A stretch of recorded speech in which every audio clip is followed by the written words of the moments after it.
Дружко, каравай крае,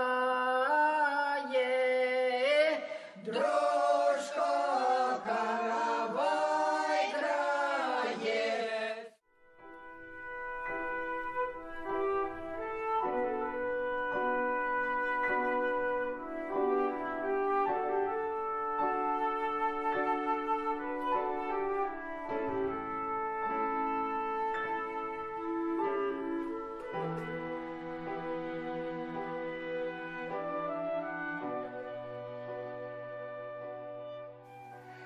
Здравствуйте! Хочу вам рассказать про свое хобби. Увлеклась я шитьем колфаков и тюбетеек совсем недавно, чуть больше года. Ну, видимо, или с возрастом, или с течением времени, или с опытом мы возвращаемся к своим истокам. И очень было интересно соприкоснуться вот с этим миром. Вообще рукодельничаю я тоже частенько, у меня и машинка швейная есть, и вышиваю я, и вяжу.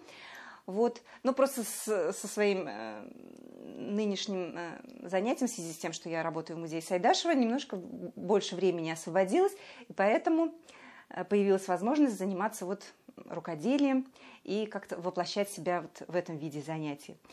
Ну, давайте нам сразу перейдем к мастер-классу. Я приготовилась, заготовила несколько этапов. Вот. Колфаки, они вот такие вот миниатюрные. Мы, конечно, все привыкли, что 100 лишним лет назад татарские женщины носили большие, огромные колфаки, которые вот одевали на всю голову. Но времена меняются, время убыстряется, у нас клиповое мышление, и, соответственно, вот этот вот атрибут национальной татарской одежды, он тоже уменьшился, стал таким миниатюрным. Но это только прибавило ему преимущества, потому что, например, большого размера колфак традиционный, который мы видим в музеях расшитый, если его одеть, то он требует, как сказать, дополнительной какой-то одежды, или специализированное платье, или какой-нибудь жилетик, или еще какой-то аксессуар. А я считаю, если вот этот маленький колфачок одеть на голову, то он не требует какой-то обязательно. Его можно вот и с платьем, и с каким-то костюмчиком, и с брючком, и даже с джинсами.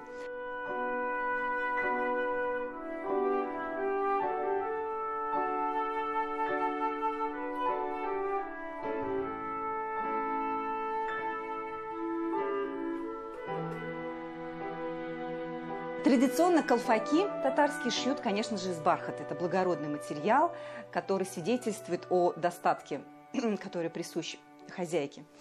Вот, в магазинах продаются разные виды бархата. Самый наиболее подходящий – это бархат стрейч. Вот, вырезаем вот такую детальку размером 30 сантиметров на 15. Вот я уже здесь заготовила. Затем обязательно для того, чтобы колфак сидел устойчиво на голове, вам потребуются вот такие две детальки из фетра размером 28 на 3 сантиметра и донышко 8 сантиметров. Чтобы с изнанки колфак выглядел аккуратно и красиво, вам потребуется подкладочная ткань под цвет бархата. Ну, в данном случае у нас зеленый цвет. Размеры такие же, как у фетровых деталей, 28 сантиметров на 3 сантиметра. И донышко тоже диаметром 8 сантиметров.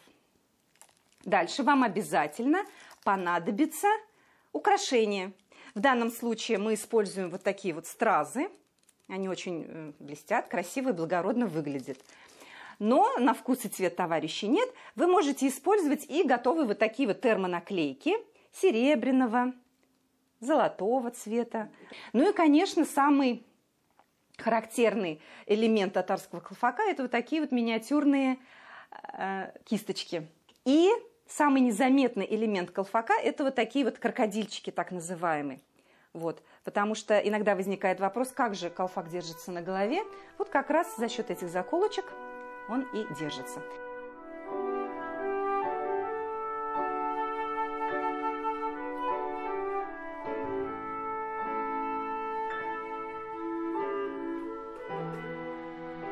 Я одеваю свой любимый,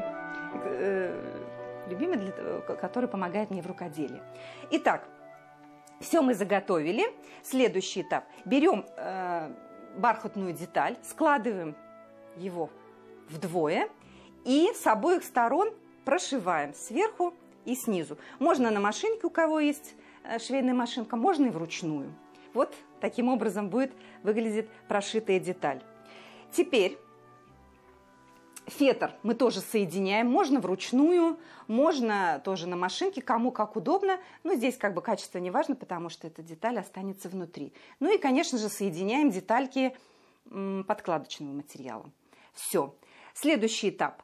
Здесь нам понадобится утюг. Мы вот эту нашу красивую украшение деталь при помощи утюга наклеиваем, приклеиваем к детали. Вот таким образом располагаем. Теперь нам нужно сформировать верхушку нашего колфака. Мы берем иголку с ниткой. Вот. Для того, чтобы у нас сформировался вот, нужный характерный такой складочный изгиб колфака, мы вот этот краешек делаем складочку и фиксируем 2-3 стежками. Так, видно, да? Вот. 2 складочки у нас будет. Первая. И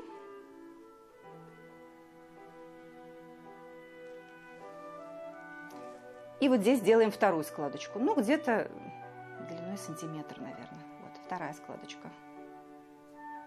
Так.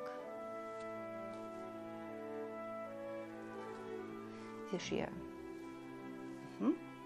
Все. И иголочку фиксируем на внутренней стороне. Дальше нам надо прикрепить кисточку. В принципе, кисточку можно крепить на предыдущем этапе, сразу вшивая ее. Для этого я использую крючок обыкновенный и вот поддеваю, и кисточка сама остается снаружи колфака, да? То есть, оказывается, вы рукодельничаете уже давно, да, Эльмира? Ну вот именно колфаками занимаюсь год с лишним. Вот, да. Вообще до этого что шили? Ну, домашние прихватки, различные там салфеточки. То есть такие чисто домашние. А какие-то вещи крупные такие? Нет, такие большие вещи. Нет? Получился у нас вот такой вот. То есть эта часть должна вот так вот немножко быть... Да, все правильно. Вот, мы теперь эти складочки сделали, сформировали верхушку. Вот, теперь следующее. Мы берем... Да, вот они у нас готовые элементы. Теперь наша задача соединить верхнюю часть, бархатную часть с фетровой. Вот. Я обычно соединяю в районе складочек. Вот. Все соединяем. И только что пришитую нами кисточку мы фиксируем вот сюда, вот на бочок. Давайте, Эльмира. Давайте. Вперед. Да, только надо здесь проверить, чтобы вот... был запас. Да, загиб, да, был запас, был загиб. Здесь вот одной рукой придерживаем и пришиваем.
Uftana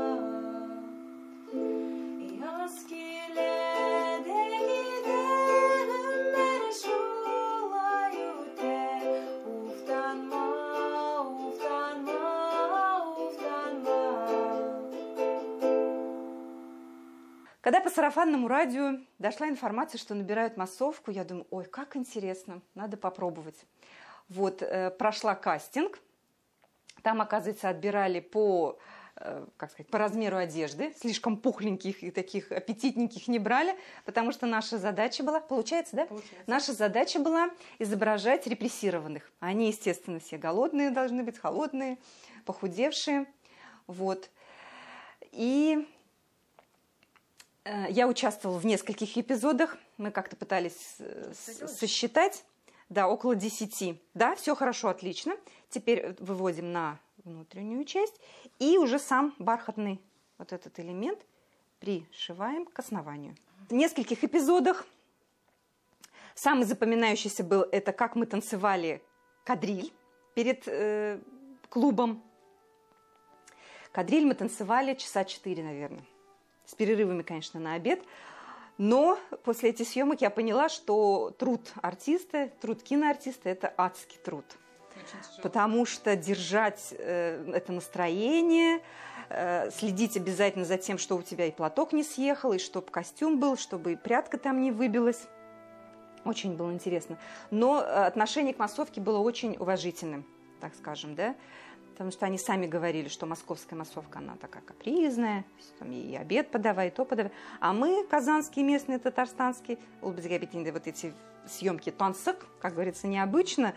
Вот, поэтому очень было интересно. Затем еще одним запоминающимся эпизодом, в котором я снималась, это был эпизод, когда репрессированных, уже не репрессированных еще, а раскулаченных привезли в Казань, и они сидели в казанском подвале.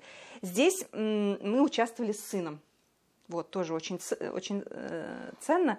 То есть мой ребенок непосредственно, не по книжкам, там, не по каким-то там рассказам, а непосредственно внутри, да, и мужественно вытерпел 12-часовой съемочный день. То есть нас тоже там очень держали долго. Около 50 человек поместили в маленькое пространство. Тоже снимались без перерывов, только там на стакан воды и на туалет. И возраст участников был от 5 лет, по-моему, до 80. И все терпеливо выполняли указания режиссера. Это было тоже очень интересно. Вот. Потом был эпизод, мы снимались, как провожали, как, значит, поселенки, репрессированные женщины-поселенки провожали своих мужей в армию. В армию, на фронт, провожали на фронт. Вот, как известно, да, Кама исполняла роль Ангары, и вот как бы по Ангаре приплыл катер, туда погрузили всех мужчин из поселка, и мы, женщины, на берегу, кто плакал, кто там, пытался скрыть слезы, мы провожали этих мужчин на фронт.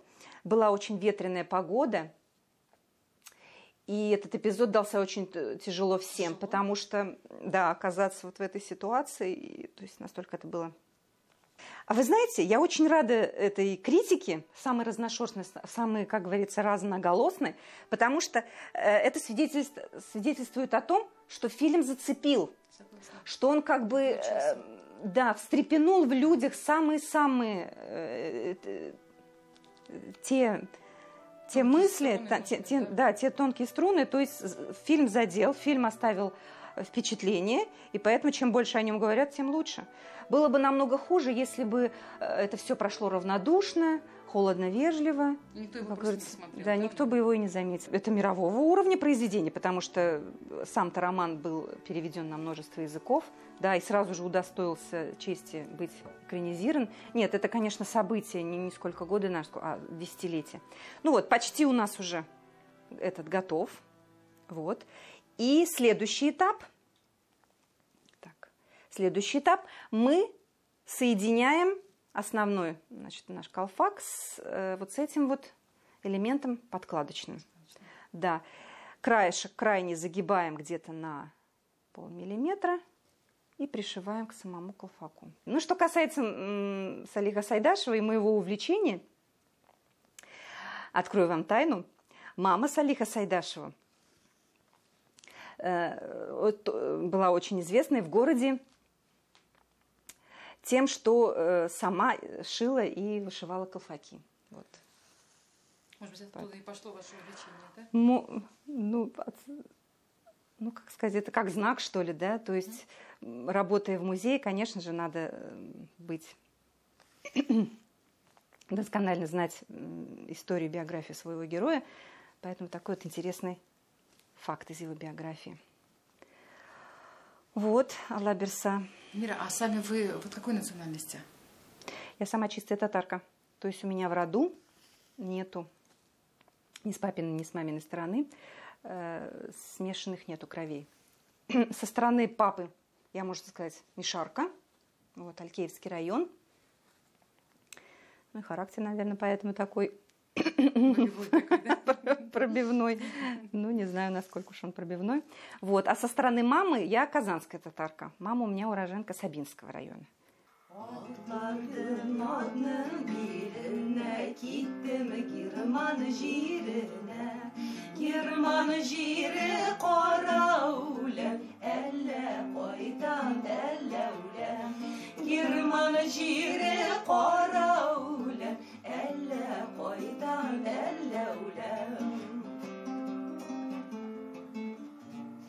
Sarı kayış dilbegeler bizinin adlar dağına İrten tursam iki gözüm sizin yoklar dağına İrten tursam iki gözüm sizin yoklar dağına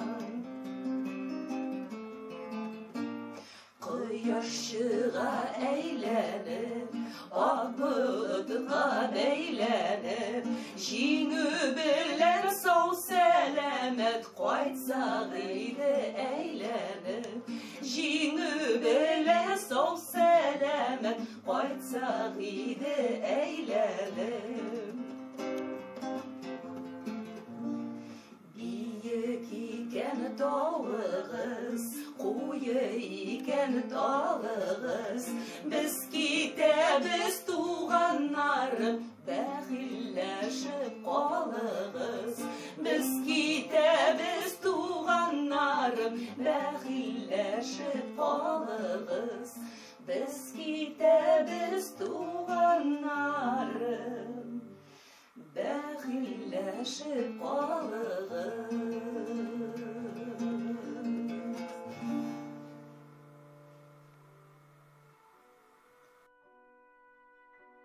У нас уже практически готова тюбетеечка. Вот мы достигли этапа, когда пришит подкладочный элемент.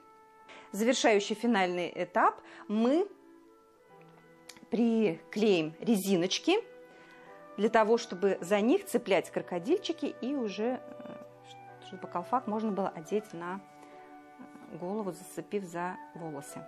Так, нам понадобится два элемента, ну где-то сантиметра 2,5-3. Вот, отрезаем, отмеряем. Мне больше нравится, чтобы мой отдых был познавательный.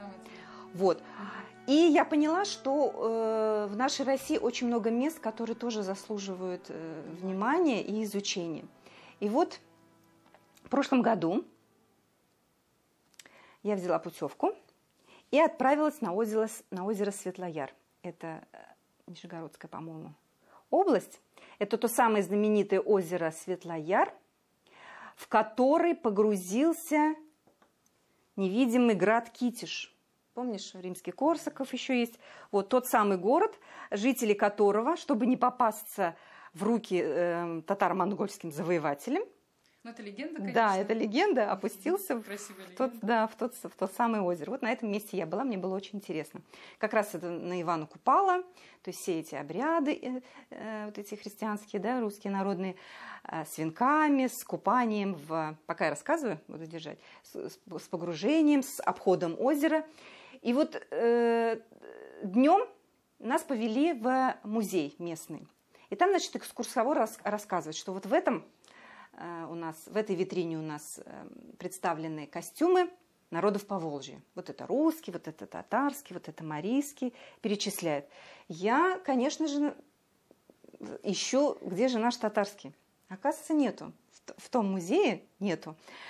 Я удивилась, думаю, ну надо же, город Китиш связан там с татаро-монгольским игром, а татарского костюма нет. Но мы же тоже поволжский народ. И вот так, именно там, на этой земле, пришла мне в голову мысль.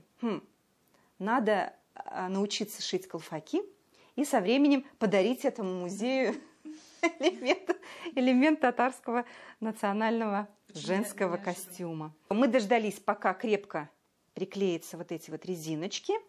Все, теперь за них можно зацепить эти крокодильчики и одеть на голову. Эльмира, я предлагаю вам померить тот колфак, в шитье которого вы сами принимали участие. Ну-ка, давайте. Вот. Да, этот колфачок одевается на, чуть-чуть. Оденьте мне. Чуть-чуть на бочок, так скажем. Да, вот хорошо. Очень удачно получился пробор. Вот как раз. Вот он. Зеленый благородный цвет. Все, умница, красавица.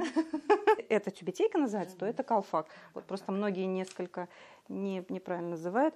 Но здесь, конечно, больше усилий по вышивке, больше времени занимает тут.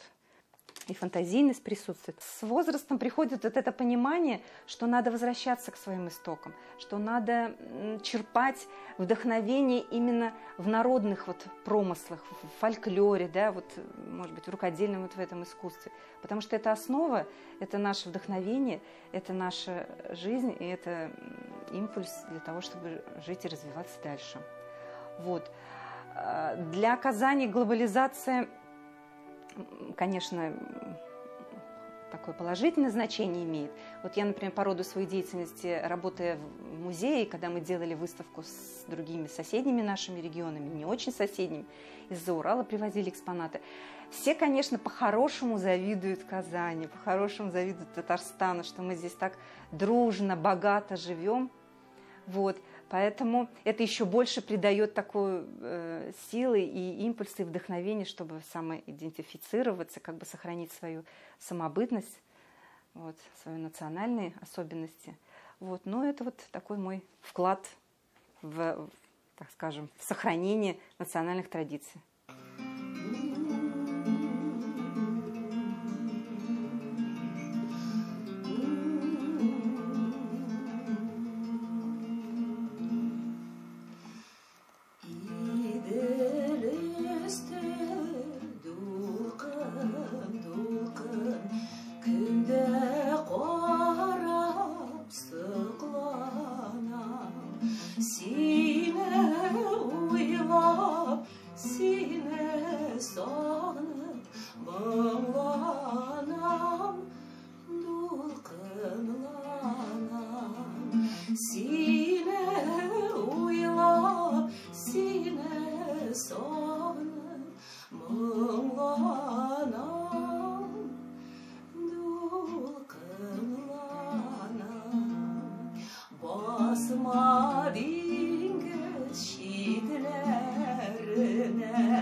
Крае,